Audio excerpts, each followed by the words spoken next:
كل نفس ذائقة الموت وإنما توفون أجوركم يوم القيامة فمن زحزح عن النار وادخل الجنة فقد فاز وما الحياة الدنيا إلا متاع الغرور حديث شريف رب العالمين جليل بنزل قرآن بني الله پاک جليل بنزل رب العالمين أول পাঁচ ঘোড়া শরীরে ঘোষণা করে দিয়েছেন পৃথিবীর সব জিনিসের একটা জিনিসের গ্যারান্টি আছে আপনি একটা বাইক কেনেন তার গ্যারান্টি আছে আপনি একটা বিল্ডিং করেন তার গ্যারান্টি আছে আপনি একটা শুভেচ্ছা কিন্তু দুনিয়া চলাকালীন কেনেন তার একটা গ্যারান্টি আছে কিন্তু রব্বুল আলামিন কোরআন থেকে জানিয়ে দিলেন কুল্লু নাফসিন যায়িকাতুল মাউত মধ্যে মানুষকে একদিন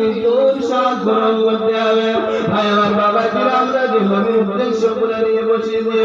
রব্বুল আলামিন আল্লাহ কোরআন বাকি জানিয়ে দিয়েছে মানুষের অক্সিজেন একবার বার হবে দ্বিতীয়বার ঢোকার এর কোনো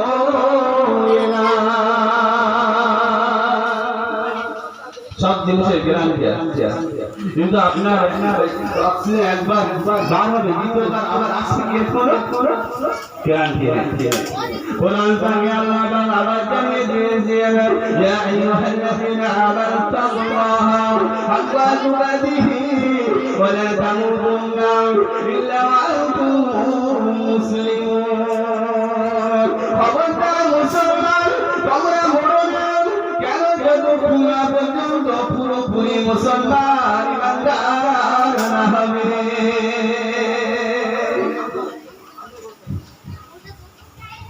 যতক্ষণ পর্যন্ত ইমানদার মুসলমান না হবে আধা আধি মুসলমান হয়ে মরবে নৌকায় যখন নদী দিয়ে একটা নৌকা চলছে দুটো নৌকা দিয়ে চলে আপনি নৌকা একটা পাও নৌকা একটা পা দুটো নৌকা সরে গেল আপনি নদী কোরআন বলছে যে আধা আধি ভাবে আপনি চলবেন আপনি যখন কালেমা পড়লেন লা ইলাহা ইল্লাল্লাহ মুহাম্মাদুর রাসূলুল্লাহ আল্লাহ ছাড়া কোনো মাবুদ নাই হযরত মুহাম্মদ মুস্তাফা সাল্লাল্লাহু আলাইহি ওয়াসাল্লাম যে নবী বাড়ি রবির আওয়াজ উদ্দেশ্য করে নিয়ে যে নবীর জন্মদানি মৃত্যুর উদ্দেশ্য করে নিয়ে সেই নবীকে আল্লাহ ভালোবাসে আল্লাহ প্রিয় দোস্ত বন্ধু লা ইলাহা ইল্লাল্লাহ মুহাম্মাদুর রাসূলুল্লাহ এখন আপনি কলেমা পড়লেন কলেমা পড়ার পরই আপনার কিছু জিনিস সঙ্গে সঙ্গে চলে আসে অনেক বলে কলেমা পড়লে মুসলমান হয়ে গেল আমি জান্নাতে চলে যাব না ইমানে মুফাসসারের মধ্যে বলে আমানতু বিল্লাহি আমি বিশ্বাস করি আল্লাহকে ওয়া মালাইকাতিহি তার মালাকে ফেরেশতাকে ওয়া কুতুবিহি ওয়া শামিলের উপরে ওয়া রাসূলিহি রাসূলের উপরে ইয়াউমিল আখিরি পরকালকে বিশ্বাস করতে হবে আল কদরি খাইরিহি ওয়া শাররিহি মিনাল্লাহি তাআলা আল বাসিল বাদাল্লাহ জামিদ হয় আল্লাহর তরফ থেকে মরণের পর কে আপনার বিশ্বাস করতে হবে এর নাম ঈমান এর নাম অনেকে বেদিন তারা কলেমা পড়ে পড়ে না লা ইলাহা ইল্লাল্লাহ কলেমাটা কি মুহাব্বতের সাথে অন্তরের সাথে করতে হবে এটা মুহাব্বতের সাথে যেখানে বলে লা ইলাহা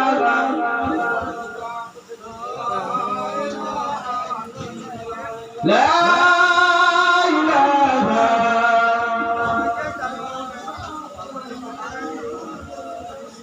রব্বুল আলামিন আল্লাহর আসমানে একটা খুঁটি আছে রহমতের খুঁটি যখন কোনো ব্যক্তি একবার কালেমা শরীফ জিকির করে বাবুরে আল্লাহ মিলাদুন নবী জলসা আল্লাহ কামরা শুয়ে বক্তব্য মিলাদুন নবী জলসা রব্বুল আলামিন আমাদের মুহাব্বতের সাথে কালেমা শরীফ পড়ে যে আল্লাহ আসমানে খুঁটি আছে ওই খুঁটিটা বলতে থাকে রব্বুল আলামিন জিজ্ঞাসা করে ও আমার সোহারের ভূমিরে আমার রহমতের ভূমি বাবা অত তোলা তুলিস না বাবা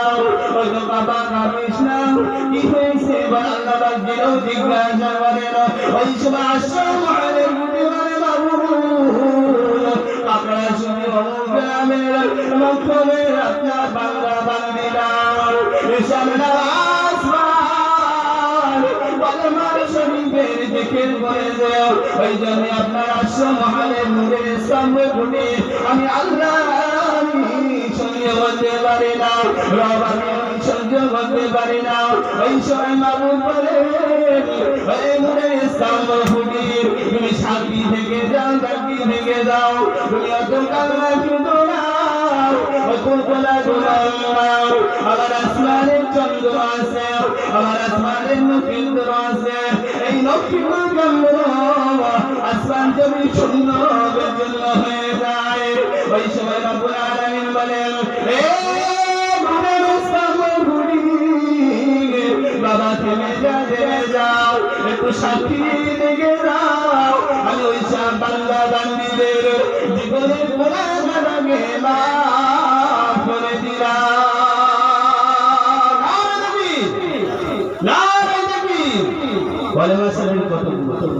আপনি বললেন আল্লাহর আসমানে একটা নদী আছে রহমত রহমত সেটা বলছে আল্লাহ পাক যেন জিজ্ঞাসা করছেন আসমানে তুমি বুঝছো মাবুদ অমুক গ্রামে আপনার নবী কলেমা শরীফের জিকির করছে ওই জন্য আমি আল্লাহ পাক বলছে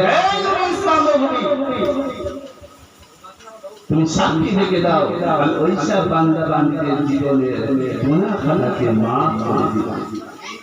কলেমা শরীফ আমরা কলেমা শরীফ ভাই ভাই বাবা দিলাম যে নতুন সবরে নিয়ে আমরা এসেছি মিলাদুন নবী জলসা সবরে নিয়ে দিও যখন আল্লাহর নবী পৃথিবী জমিনে আসার আগে আল্লাহর নবী জিবরাইল যখন পৃথিবী জমিনে আসলেন ওই সময় জিবরাইল ফেরেশতা দেখতে পেলেন আসমানের উপরে 70 বছর পর আসমানের উপরে একটা নূরের তাজালা দেখতে পায় 70 বছর পর আসমান উপরে একটা নূরের জ্যোতি দেখতে পায় যে জিবরাইল আলাইহিস সালাম নবীর ওহী আছে একবার নাই দুবার নাই তিনবার নাই হাদিস শরীফে যে 70 বছর পর ওই নূরের জ্যোতিটা আসমানে দেখতে পায় 70 বছর পর হতে ওই নূরের স্তম্ভগুলি 72 বছর হয়ে গেছে 72 বার ওই 70,000 বছর পর